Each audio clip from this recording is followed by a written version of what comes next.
Mga ka-kitchen, ito po tayo, mag-inventory po ako. Ganito po kasi yung trabaho natin sa restaurant.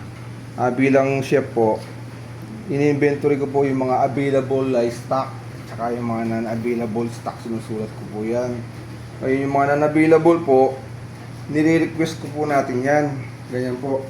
Tapos, titignan ko rin po dito sa mga gulayan kung ano yung pwedeng i-request natin gulay. At saka yung hindi na, kung meron pa namang stock. Ganyan po kasi sa mga restaurant, ibang-iba po kasi talaga. Ayun, ginagawa ko po, sinasabay ko na rin po yung pagluluto. Habang nagluluto po ako, nag-inventory na rin ako. Yan, may nakasalang tayo, yan po. Natakpan muna natin, naanan natin ng konti. Yan po kasi tayo nakasalang, pero para nakakatipid tayo ng konti sa oras, marami tayong nagagawa. Nag-inventory ako, nagluluto na rin ako at the same time. Ganun po ang ginagawa ko. Ito po, check natin yung loob ng freezer. Kung ano po laman. Kaya ito, meron po akong ground pork. Titimbangin po natin yan. Ayan po. Bali 1.5 lang pala to. Nabawasan nga pala dahil ginamit na sa kanina. Ground pork. Isulat po natin dito. Ground pork. Yan, sinusulat ko po, available stock po niya yan. 1.5. Nagamit pala yan kasi 2 kilos yan, alam ko yan. Nagamit pala, pinasahog doon sa ulam kanina.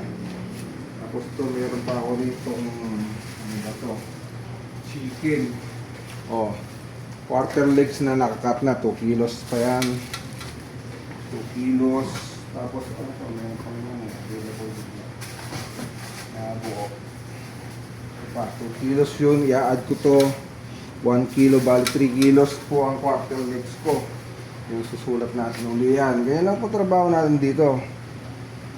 Everyday po, nag-inventory ako kung ano yung available na laman pa ng freezer para alam din po ng may-ari kung ano yung mga bibili nila.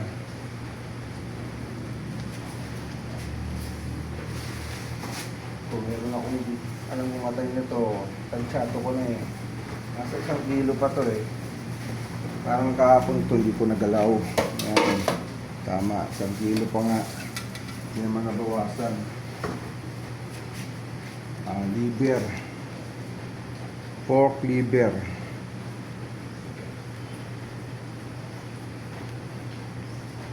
1 kilo. Tapos seafoods. Ito na lang yata natitira ko yung seafoods na iluto na kasi. Yung pang Cajun seafoods natin, naubos na. Natira ko sa stock hipon na lang. 3/4 na nga lang to. 3/4 na hipon na lang palang available ko.